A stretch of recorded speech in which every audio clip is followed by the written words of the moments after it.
Lisons Jean 1,12. Nous avons vu sa gloire. Comment voyons-nous sa gloire? Il est venu chez les siens ne l'ont point reçu. Mais à tous ceux qui l'ont reçu, il a donné le pouvoir de devenir enfants de Dieu.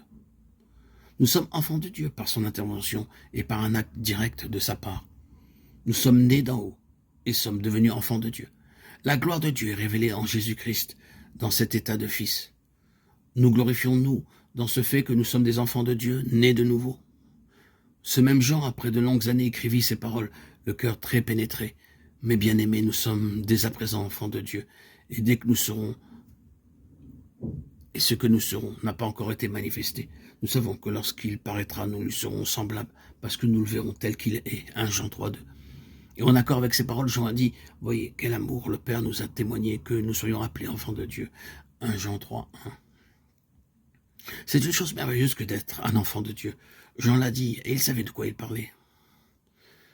La gloire se révèle dans les fils, et c'est à ce point-là qu'Israël entre en vue.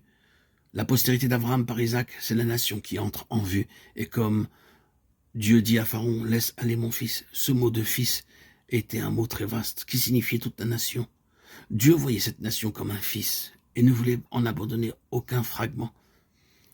Pharaon répondit, que les hommes partent, qu'ils laissent les femmes et les enfants et les troupeaux et les brebis. Mais Moïse déclara, nos troupeaux viendront aussi avec nous.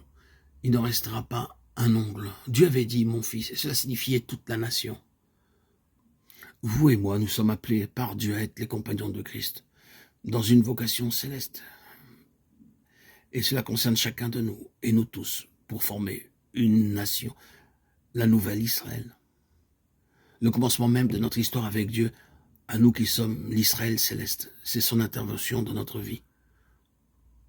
Peut-être cela a-t-il été pour nous aussi inattendu que ce fut pour Abraham à Our en Chaldée. Nous vivions notre vie dans ce monde, étions mêlés au courant des choses ici-bas et gouvernés par le Dieu de ce monde. Nous étions tout simplement là, dans une grande foule, et alors Dieu est intervenu dans nos vies. Lorsque Dieu entre dans une vie, il n'y a aucun doute à cet égard, c'est un point tournant dans notre histoire. Et la nature du changement, c'est que nous n'appartenons plus à ce monde. Nous sommes devenus membres d'un nouvel Israël, d'un peuple céleste, dont la nature est spirituelle, une nation céleste. Les choses peuvent être autres pour nous que pour Abraham, mais il est essentiel pour chacun d'entre nous de savoir que Dieu est entré dans notre histoire humaine. Ce n'était pas pour commencer quelque chose fait de notre part, mais c'était accompli par Dieu. Il a pris l'initiative, peut-être d'une manière merveilleuse ou d'une manière très simple. Cela peut appartenir à un moment dans le temps où cela a pu se faire, durant des jours, des semaines ou des mois. Cependant, le fait est que Dieu est entré là où nous étions. Dieu est entré dans nos vies. Comment Dieu est-il entré? Comment pourrions-nous l'exprimer, si nous voulions le dire en parole?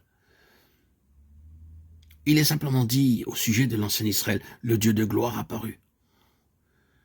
Pourrions-nous l'exprimer de cette manière dans notre expérience? Ces paroles que nous lisons dans le Nouveau Testament expliquent cela. Dieu est venu en Jésus-Christ et en lui est la gloire de Dieu. Et lorsque nous avons vu Jésus-Christ, nous sommes entrés en contact avec le Dieu de gloire. Selon les paroles de la lettre aux Hébreux, Dieu nous a parlé en son Fils. Tous ceux qui savent que Jésus-Christ est entré dans leur vie savent réellement que Dieu est entré en eux. Ainsi, Jean, après avoir dit que la parole a été faite chair et a habité parmi nous, dit « Et nous avons contemplé sa gloire, une gloire telle qu'est celle du Fils unique venu d'auprès du Père. »